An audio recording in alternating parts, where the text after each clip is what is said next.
Worldview. I've always liked Common. I've always thought he was a classy guy. And I always thought he was a real good artist, too.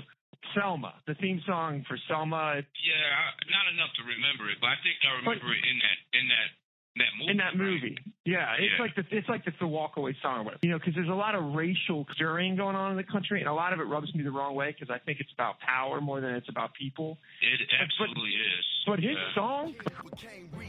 Saw the face of Jim Crow under a bald ego. No one can win the war individually. It take the wisdom of the elders and young people's energy. Welcome to the story we call victory, the coming of the Lord. My eyes have seen the glory. One day, when the glory comes, it will be ours.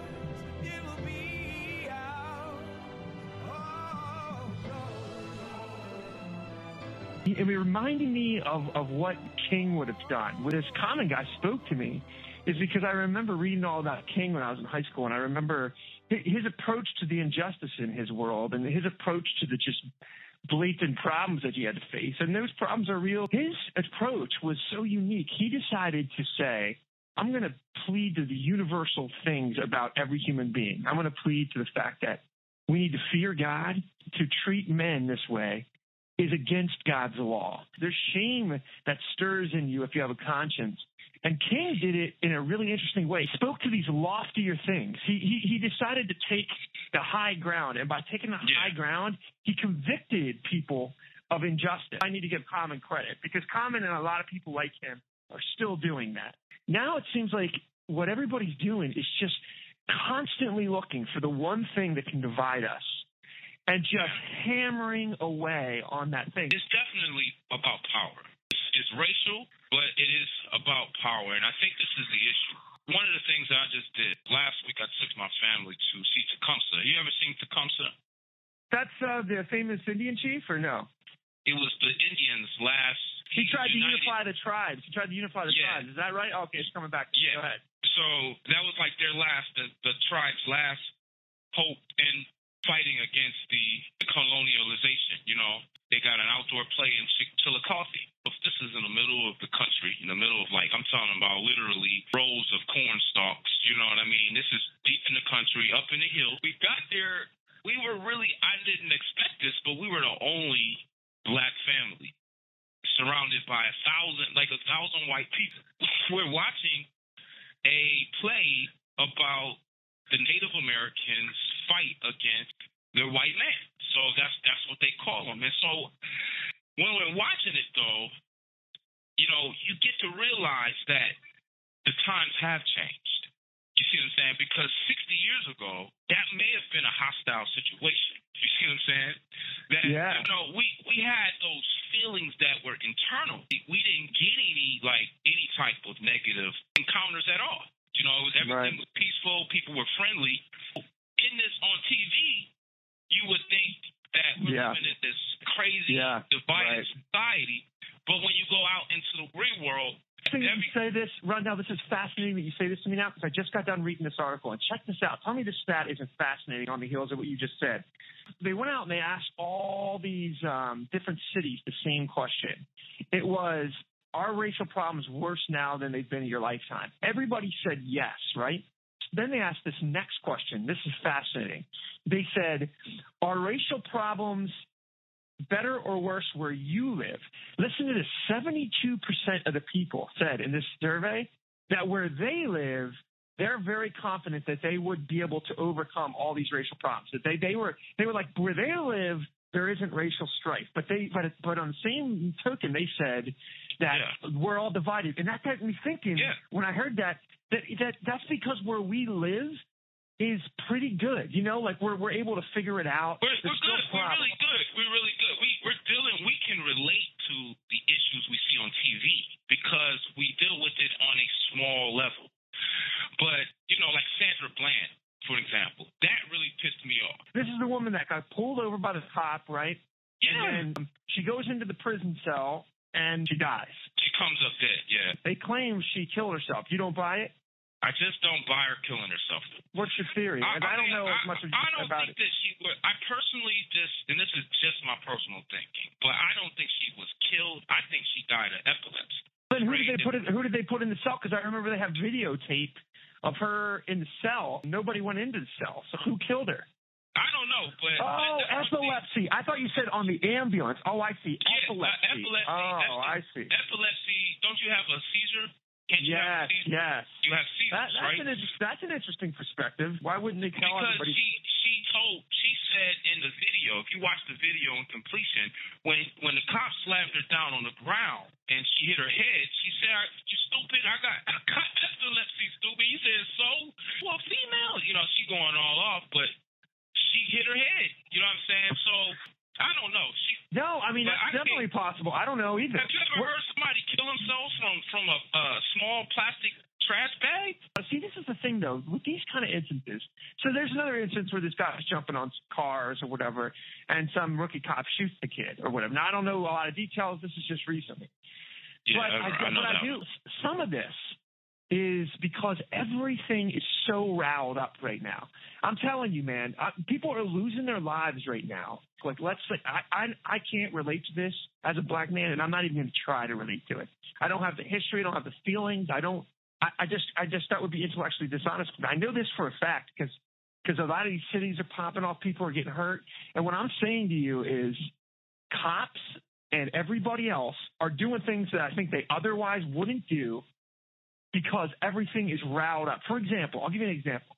I think cops, believe it or not, and I don't know that many cops. I know one. Yeah. I know one friend of mine who I'm actually friends with who's a cop, and that guy lives in Colorado. And here's the deal: these guys are scared crapless, man. He tells me that all the time. He says people are quitting like crazy. They don't want to beat the streets. They don't want to do anything. And I'm thinking when they're out there, they're making these decisions.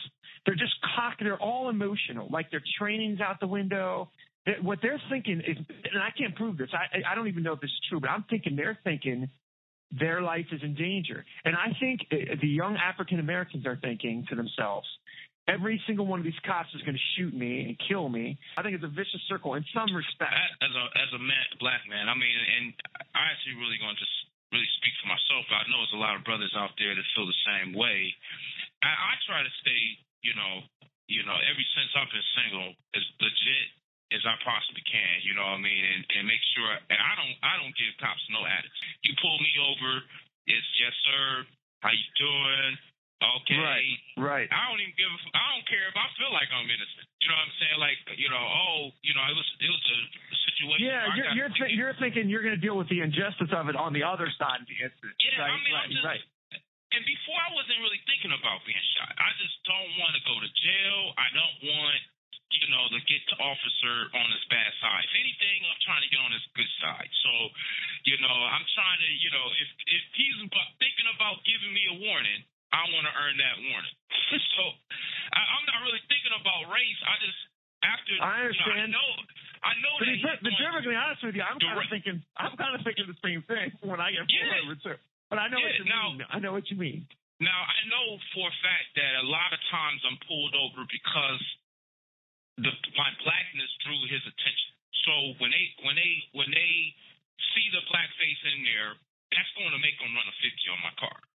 So it's up to me as a black man to make sure that 50 is good, because he's going to do it. You see what I'm saying? You know what I mean? They're going to, once they see me, they're going to pull out. They're going to do the 50. And they're going to find out where I live and who I am. So all my young black men that I would always say, bro, just try to make sure your plates are good, man. You know what I'm saying? Do whatever you can to make sure your plates is good, man. Because a lot of young people, what happens is if you are working a very low-paying job, you're not going to be able to really afford, the $200 a month for your insurance, the $200, whatever your car payment. Right. About $300. That's why. Especially if you're living on your own. So you're thinking maybe insurance or something like that is going to. Oh, they're going to have the police. If I was the police, I know that if I pull a young person over, that especially a person of color, because a lot of some people in some communities, the children, the young adults will be under their parents. insurance for, maybe 18 to 21 to 25. But in poor communities, the parents may not even have insurance, or you know what I'm saying. So right, you know what right. I mean? They may not have good credit or whatnot. So usually you don't have that situation. So it's almost a 7 out of 10 shot, 6 or 7 out of 10 shot. You pull over a young 23-year-old black male that's riding in a car, he's a to and fro to get to work type car or whatever. He's probably not all the way legal. If you're in the city, you're probably going to find some type of herbal paraphernalia in there. When I see the popping off at the mouth at the officer, this is something I don't understand. Like, I just don't even understand it it's not even a racial understanding. I just don't understand it on any level. Like, are they not aware that the cop can throw them in jail, that the cop's carrying a gun? I'm not sympathetic with all the incidents because, like, if you're fleeing the scene in a stolen car and the cops shoot up the back of your car, I'm not really sympathetic to that. You know what I'm saying? Now, with Sandra Bland on the sample, she just answered this question. He was that was like a traffic violation too, wasn't it? It was something like that. All she did, she failed to put her blinker on. She failed to signal her changing lanes when the cop got behind her. So she seen the cop behind her. I don't know what was going on in the car, but she got nervous and she pulled over and she didn't use a blinker. So he pulled her over for not using her blinker, which is just. And he said he was going to give her a warning, which I believe. But he was kind of drawing her in a little bit. You know what I mean? It was just like you in Texas now. This ain't Chicago type character. I don't think it was really racial, cultural difference. You know what I'm saying? It's a black woman who knew her rights. She was an activist, and she didn't really get ignorant at all. She just simply said, he said when he approached her, and he said, "Well, you look upset. Are you upset? You mad?" And she said, "Well, yeah, I'm a little bit upset. You was tailing me, and so I switched lanes." She's like, "But none of that's gonna change the ticket. You giving me the ticket, so go ahead, give me the ticket." And then he was like, "Well." I have a big mistrust of the police, but for very different reasons than I think. Like, you and I probably have similar attitudes to the police. It's the same reason. It's the same reason, but it just hasn't affected your cultural mindset. The police state. You're talking about. Yeah, but let's just say, even though both of us don't really know the guy's heart, let's say there was racial stuff involved in that. Let's say the guy, whatever. To me, that could have been a white chick, a black chick, a Chinese chick. It could have been my best friend. It could have been anything. I just don't like this attitude that you pull over free people, you harass them basically to just get another $150 out of their life, because she really wasn't endangering anybody. Half of these tickets are nonsense anyway.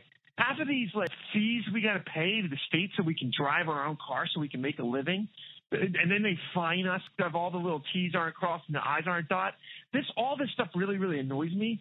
And then the flagrant power plays, it just drives me nuts. But you got to keep in mind too that police officers are human beings. You can find millions of cops out there that are good cops. Yeah, I believe that too. I believe that. But there's also a million bad cops out there, which is a lot, and they're going to mess it up for everybody else. But the bad cops, a lot of these guys are deeply it's about power. It's literally about power. I agree that it's about power. Some of them are white. Some of them may be supremacists. We don't even know. From a black man's perspective, when I see a white person, I don't see Hitler or this person that's a hater. I see a human being until you show otherwise. And that's the way we should all look at each other. By the way, now police is the same way though. But see, this is an interesting conversation because I don't have distrust of the individual cops. I have distrust of the entire this whole power structure over my life. I have distrust of that. So it's starting with us, and it's going to end up affecting everybody. So the police state is in function, but it's only really being displayed on TV as affecting us right now. Suspicious of that, Rundell, though. I'm telling you, this is how they're selling it. This is how they're selling the extreme forces. If you look at Sandra Bland, for example, every single one of her constitutional rights were broken. She wasn't told why she was arrested. It's not not read her right